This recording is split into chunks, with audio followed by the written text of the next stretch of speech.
وصفة حلو بالشوكولا ولا أطيب، بطريقة بسيطة وسريعة وسهلة وخفيفة بنفس الوقت، وبدون إضافة بيض أو استعمال الفرن. إن شاء الله تعجبكم وصفتي، تابعوني نشوف كيف طريقة تحضيرها. بالبداية المقادير: بحتاج بسكوت أي نوع أنتوا بتفضلوا، وراح أنزل فيه بمحضرة الطعام وأطحنه ناعم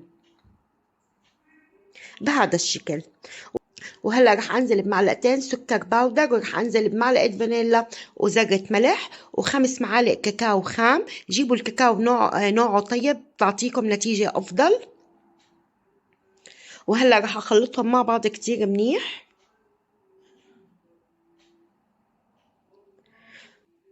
وهلا رح انزل بنص قالب زبده مذوب، واخلطهم كمان كتير كويس بايدي، ابسهم بس.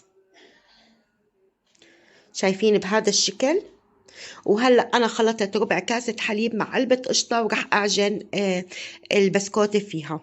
شايفين؟ راح انزلهم بالتدريج. شايفين احتجت كمان بنزل وبعجن لاشوف قديش هي محتاجة كمية حليب. بدي اياها متماسكة بنفس الوقت مش رخوة. وشايفين كيف هاي النتيجة اللي اعطتني اياها؟ عجينة متماسكة بتشهي. وهلا رح انزل بالعجينة على ورقة الزبدة واعملها على شكل رول واحطها بالثلاجة. هلا بحتاج شوكولا اي نوع انتو بتفضلوه، رح انزلها بطنجرة او بمقلاية او مثل ما انتو بتحبوا، وانزل عليها بكريمة الحلويات واعملها حمام مائي او بالميكروويف. وهيك عندي بعد ما طلعت كل البسكوت من الثلاجة بهذا الشكل رح أقطعها قطع متساوية، لا خميلة ولا رفيعة. ورح أنزل عليها بصوص الشوكولا اللي عملته.